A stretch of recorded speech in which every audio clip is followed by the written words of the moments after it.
ఈ వీడియోలో మీరు చూడబోతున్నారు మోటరోలా మొబైల్ ఫోన్ నుంచి సామ్సంగ్ మొబైల్ ఫోన్‌కి వైర్‌లెస్ ద్వారా ఫోటోస్ అవ్వచ్చు, వీడియోస్ అవ్వచ్చు, అప్లికేషన్స్ ఈవెన్ వాట్సాప్ డేటాని ఎలా ట్రాన్స్‌ఫర్ చేయాలని. So let's start. నేనైతే ఈ ప్రాసెస్‌ని సామ్సంగ్ మొబైల్ ఫోన్‌ని సెటప్ చేసిన తర్వాత అయితే కంటిన్యూ చేస్తున్నాననమాట. సో సెటప్ ప్రాసెస్‌లో సెట్టింగ్స్ అన్ని రివ్యూ చేసిన తర్వాత మీకు ఈ స్క్రీన్ అయితే కనిపిస్తుంది. ఇక్కడ మీరు సెలెక్ట్ చేసుకోవాల్సిన ఆప్షన్ వచ్చేసి గెలాక్సీ ఆర్ ఆండ్రాయిడ్ డివైస్. దాని తర్వాత ఇదొక క్యూఆర్ కోడ్‌ని అయితే చూపిస్తుందనమాట ఈ విధంగా. దీన్నైతే మీరు మోటరోలా మొబైల్ ఫోన్ ద్వారా స్కాన్ అయితే చేయండి. దాని తర్వాత 2 మొబైల్ ఫోన్స్ కనెక్ట్ అయితే అవుతాయన్నమాట. ఇక సామ్సంగ్ మొబైల్ ఫోన్‌లో ఇప్పుడొచ్చేసి అడుగుతుందనమాట పాస్వర్డ్ ఎంటర్ చేయమని మోటరోలా మొబైల్ ఫోన్స్‌ది. సో దాన్ని ఎంటర్ చేసిన తర్వాత ఇది ఆటోమేటికల్‌గా వైఫైకి అయితే కనెక్ట్ అయిపోతుందనమాట. సో మీరు మళ్ళీ వైఫై పాస్వర్డ్ అన్ని ఎంటర్ చేయాల్సిన అవసరం అయితే లేదు. ఇది కనెక్ట్ అయిన తర్వాత కొద్దిసేపు అయితే వెయిట్ చేయండి. ఇదైతే లిస్ట్ అయితే చూపిస్తుందనమాట. ఏవేవి డేటా ఉంది అవైలబుల్‌గా అంటే ట్రాన్స్‌ఫర్ అవ్వడానికి అని. దాని తర్వాత ఇది అడుగుతుంది ఒక సిమ్ కార్డ్ ఇన్సర్ట్ చేయమని, లేకుంటే ఇంకొక మొబైల్ నుంచి ఈ మొబైల్‌కి ట్రాన్స్‌ఫర్ చేసుకోమని సిమ్ కార్డ్ అనేది. మీరైతే ఈ స్టెప్‌ని తర్వాత కూడా అయితే సెటప్ చేయొచ్చు. కింద కనిపిస్తున్న లాస్ట్ ఆప్షన్ క్లిక్ చేయడం ద్వారా. తర్వాత ఈ స్క్రీన్ అయితే కనిపిస్తుందనమాట. ఇక్కడ మీరు నెక్స్ట్ అనే ఆప్షన్ అయితే సెలెక్ట్ చేసుకోండి. దాని తర్వాత టర్మ్స్ అండ్ కండిషన్స్ కి అగ్రీ చేయండి. దాని తర్వాత అడుగుతున్న అన్ని పర్మిషన్స్ ని అలో అయితే చేయండి. ఇప్పుడు వచ్చేసి మీరు సామ్సంగ్ స్మార్ట్ స్విచ్ అప్లికేషన్ అయితే ఇన్స్టాల్ చేయాలి మోటరోలా మొబైల్ ఫోన్ లో. అది ఇన్స్టాల్ చేసిన తర్వాత ఓపెన్ చేయండి అండ్ మళ్ళీ సేమ్ అన్ని పర్మిషన్స్ ని అయితే యాక్సెప్ట్ చేయండి మోటరోలా మొబైల్ ఫోన్ లో. ఇక ఆ అప్లికేషన్ లోపల మనకి అడుగుతుందన్నమాట ఈ విధంగా ట్రాన్స్ఫర్ యువర్ డేటా అని. ఇక్కడ మీరు లెట్స్ గో మీరైతే క్లిక్ చేయండి. ఇంకొకటి మీరు మొబైల్ ఫోన్ లో ఎనఫ్ ఛార్జ్ ఉండేలాగైతే చూసుకోండి. ఒకవేళ ఛార్జింగ్ అయిపోతుందంటే మీరు పవర్ బ్యాంక్ ని లేకుంటే ఛార్జర్ని కనెక్ట్ చేసి యూస్ చేయొచ్చు. సేమ్ నేను ఏ విధంగా యూస్ చేస్తున్నానో ఆ విధంగా. ఇక నెక్స్ట్ స్క్రీన్ లో వచ్చేసి ఇది అడుగుతుంది అనమాట ఎలా కనెక్ట్ అవ్వాలనుకుంటున్నారని, వైఫై ద్వారా లేకుంటే కేబుల్ ద్వారా అని. నేనైతే వైఫైని అయితే సెలెక్ట్ చేస్తున్నాను.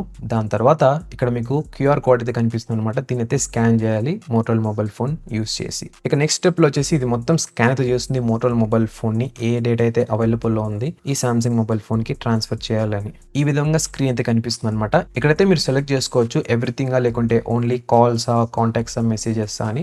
ఈవెన్ మీరు కావాలంటే కస్టమైజేషన్ అయితే కూడా అయితే చేసుకోవచ్చు అనమాట. అంటే ఏ డేటా ట్రాన్స్ఫర్ అవ్వాలి ఏంటి అని చెప్పని. ఇక వాట్సాప్ చాట్ హిస్టరీ పరంగా చూసుకున్నట్లయితే ఈ ప్రాసెస్ ఎస్పెషల్గా ఈ ప్రాసెస్ అనేది మనకి సెట్ అయితే అవ్వదు అనమాట. ఈ ప్రాసెస్ ద్వారా మనం వాట్సాప్ చాట్స్ అయితే ట్రాన్స్ఫర్ చేసుకోలేము. కానీ బాధపడకండి, నేను ఈ వీడియో చివరిలో మీకు చెప్తాను ఎలా ప్రాసెస్ ఏంటి అని చెప్పని. ఇంకొక ప్రాసెస్ అయితే ఉందన్నమాట వాట్సాప్ చాట్ హిస్టరీకే సపరేట్ గా. దీని తర్వాత నెక్స్ట్ మీద క్లిక్ చేసి ట్రాన్స్ఫర్ ప్రాసెస్ అయితే స్టార్ట్ చేయండి. ఇక వచ్చేసి మీరు సామ్సంగ్ మొబైల్ ఫోన్ లో సెటప్ ప్రాసెస్ అయితే కంప్లీట్ చేయొచ్చు అనమాట ఈ టైంలో. ఇకపోతే ఈ ఓవరాల్ ఫైల్ సైజ్ని బట్టి ఇది కొన్ని నిమిషాల నుంచి కొన్ని గంటల టైం అయితే తీసుకుంటుంది అనమాట ఈ ప్రాసెస్ మొత్తం కంప్లీట్ అవ్వడానికి. ఒకవేళ మీరు కనుక కేబుల్ ద్వారా ట్రాన్స్ఫర్ చేస్తున్నారు ఈ డేటాని అంటే మేక్ ష్యూర్ ఆ కేబుల్స్ అయితే మీరు టచ్ చేయకండి పొరపాటున కూడా. ఒక్కొక్కసారి ఏమవుతుందంటే కేబుల్ క్వాలిటీ అవ్వచ్చు, లేకుంటే పిన్ యొక్క లో క్వాలిటీ వల్ల మనకి ప్రాసెస్ స్టాప్ అయిపోతుంది అనమాట. మీరు మళ్ళీ ఫస్ట్ నుంచి స్టార్ట్ చేయాల్సి అయితే వస్తుంది. సో టైం వేస్ట్ అయితే అవుతుంది. సో అంతే అనమాట గైస్. ఈ విధంగా అయితే మీరు ట్రాన్స్ఫర్ అయితే చేయొచ్చు డేటా అనేది Samsung and Motorola mobile phones లో. ఇక వాట్సాప్ చాట్ హిస్టరీ పరంగా చూసుకున్నట్లయితే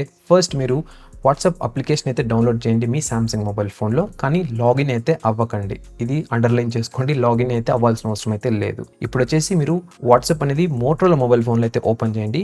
ఓపెన్ చేసిన తర్వాత మీకు పైన 3 డాట్స్ అయితే కనిపిస్తాయి రైట్ సైడ్ కార్నర్లో. దాన్ని సెలెక్ట్ చేసుకొని సెట్టింగ్స్ అనే ఆప్షన్ అయితే చూస్ చేసుకోండి. ఇక్కడ స్క్రోల్ చేసుకుంటూ వెళ్తే అక్కడ మీకు చార్ట్స్ అనే ఒక ఆప్షన్ అయితే ఉంటుంది. దాన్ని సెలెక్ట్ చేసుకోండి. దీని తర్వాత మళ్ళీ స్క్రోల్ చేసుకుంటూ వెళ్తే బాటంలో మీకు ట్రాన్స్ఫర్ చార్ట్స్ అనే ఆప్షన్ ఉంటుంది. దాన్ని అయితే సెలెక్ట్ చేసుకోండి. తర్వాత స్టార్ట్ ది ప్రాసెస్ అయితే క్లిక్ చేయండి. ఇప్పుడు వచ్చేసి సామ్సంగ్ మొబైల్ ఫోన్ లో వాట్సాప్ అయితే ఓపెన్ చేయండి. ఇక లాగిన్ అయితే అవ్వండి. ఇప్పుడు వచ్చేసి సేమ్ మొబైల్ నెంబర్ అంటే మోటరోలా మొబైల్ ఫోన్ లో ఏ నెంబర్ అయితే ఉందో సేమ్ అదే మొబైల్ నెంబర్ అనమాట.